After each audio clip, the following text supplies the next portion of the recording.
Assalamualaikum football lovers, berjumpa lagi dengan Calcio Hunter. Kali ini kita sudah menyiapkan berita terupdate seputar sepak bola Eropa untuk kalian semua. Selamat menyaksikan.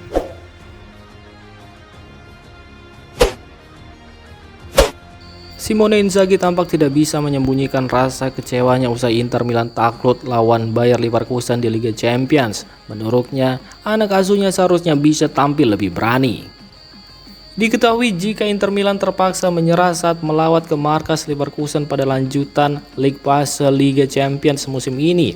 Bermain di Bay Arena, mereka kalah 0-1. Nerazzurri tidak kebobolan satu gol pun dalam 5 pertandingan Liga Champions sejauh musim ini dan tampak berada di jalur yang tepat untuk mencatatkan clean sheet ke-6 secara beruntun di Leverkusen. Namun pada menit-menit akhir mereka harus menerima kekalahan dari gol Nordi Mukiele yang sanggup memanfaatkan kemelut di depan gawang Inter Milan usai situasi sepak pojok. Jelas itu bukan salah satu pertandingan terbaik kami. Kami menghadapi lawan yang berkualitas. Mungkin mereka terlalu banyak mengontrol dan kami seharusnya bisa sedikit lebih berani. Jelas Inzaghi.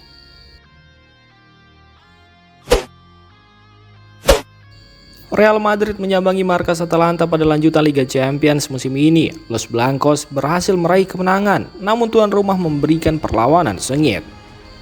Los Blancos menang berkat 3 gol masing-masing dari Kylian Mbappe, Vinicius Junior, dan ditutup oleh gol Bellingham. Sementara Atalanta membalas lewat 2 gol dari penalti Charles de Ketelaere dan Ademola Lookman. Jude Bellingham menyadari bahwa pertandingan ini akan sangat sulit bagi timnya, mengingat kualitas lawan dan atmosfer yang ada di stadion. Bellingham juga berbicara tentang taktik man-to-man yang diterapkan oleh pelatih Atalanta Gianpiero Gasperini. Ia menyebutkan bahwa strategi ini membuat permainan menjadi lebih sulit, tetapi timnya mampu menghadapinya dengan baik. Selain itu, Bellingham juga menyebutkan atmosfer di Stadion Gewiss yang begitu intens. Ia menyebut suasana stadion sangat luar biasa. Atalanta memiliki dukungan yang sangat kuat dan itu memberi mereka energi lebih dalam pertandingan ini. Ada kabar terbaru mengenai masa depan Kepa Arrizabalaga. Terbaru, sang pemain telah mengungkapkan sikapnya mengenai kemungkinan keluar secara permanen dari Chelsea. Arrizabalaga sendiri saat ini sedang menjalani masa pinjaman selama 1 musim di Bournemouth setelah The Cherries mengizinkan Neto bergabung dengan Arsenal juga sebagai pemain pinjaman. Chelsea sama sekali tidak memiliki masalah jika melepas Arrizabalaga dengan Enzo Maresca lebih memilih Robert Sanchez dan Philip Jurgensen sebagai 2 penjaga gawang utama.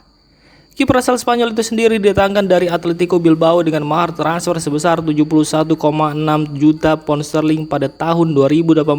Sejatinya masih terikat kontrak di Stamford Bridge hingga musim panas 2026. Laporan di Spanyol mengindikasikan Bournemouth tertarik dengan kesepakatan permanen untuk Arrizabalaga yang telah memainkan 10 pertandingan untuk tim asuhan Andoni Iraola hingga saat ini, membantu mereka naik ke posisi ke-8 yang mengesankan saat di Premier League. Ada kabar mengejutkan datang dari Barcelona. Mereka terancam kehilangan rekrutan musim panas senilai 51 juta pound sterling secara gratis di bulan Januari. Barcelona terus mengalami masalah keuangan di luar lapangan dan berpacu dengan waktu untuk mengumpulkan dana atau berisiko kehilangan seorang bintang tanpa bayaran saat bursa musim dingin dibuka. Adalah Dani Olmo yang bergabung dengan Barcelona dari tim Jerman RB Leipzig dengan kontrak 6 tahun meskipun sempat mengalami masalah saat didaftarkan pada saat itu. Akan tetapi sebuah klausul dalam kontraknya memungkinkan dia untuk pergi secara gratis jika dia tidak didaftarkan lagi pada bursa transfer musim dingin mendatang atau pada periode transfer berikutnya. AC Milan harus berjuang keras untuk menundukkan tim tamu Red Star Belgrade dengan skor 2-1. Rossoneri tampil dominan, tapi lini serang mereka tumpul. Kali ini Milan unggul lebih dulu lewat aksi Rafael Leao di menit ke-42. Namun, tim tamu membalas di babak kedua melalui gol Nemanja Radonjic pada menit ke-67 dan hampir memaksakan hasil imbang. Beruntung Milan punya Tammy Abraham yang mencetak gol penentu kemenangan di menit ke-87. 3 poin penting dikantongi Milan untuk terus menjaga posisi di klasemen sementara Liga Champions musim ini.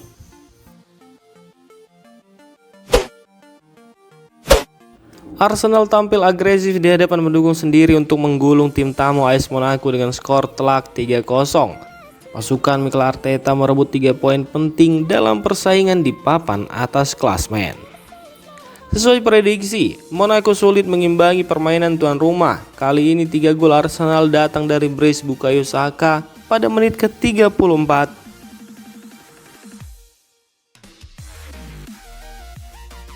dan 78.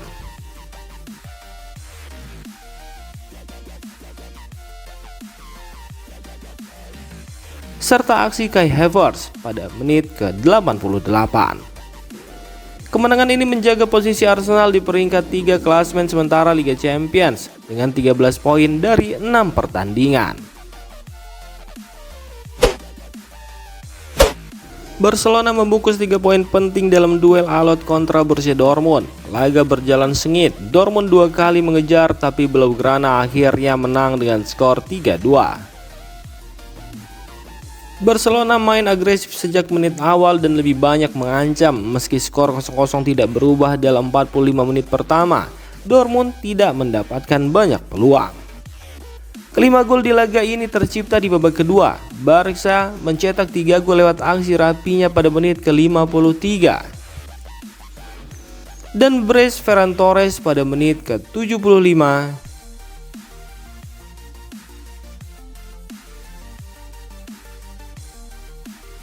Dan 85. Sementara Borussia Dortmund sempat mengejar melalui Serhou Guirassy pada menit ke-60 dan 78.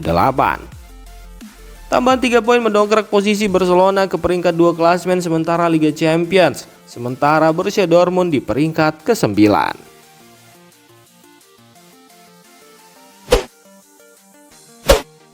Juventus bermain solid untuk menundukkan tim tamu Manchester City dengan skor meyakinkan 2-0. Skuad Thiago Motta menghadiahkan kekalahan tandang untuk Manchester City. Dalam pertandingan ini Manchester City lagi-lagi tidak bermain di level terbaiknya. Mereka lebih banyak menguasai bola, tapi justru Juve yang lebih sering mendapatkan peluang berbahaya.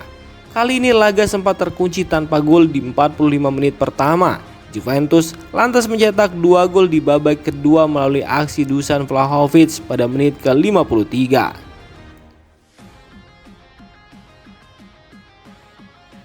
Dan Weston McKennie pada menit ke-75.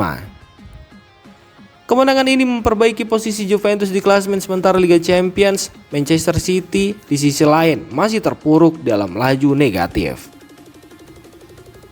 Berikut hasil lengkap pertandingan Liga Champions tadi malam.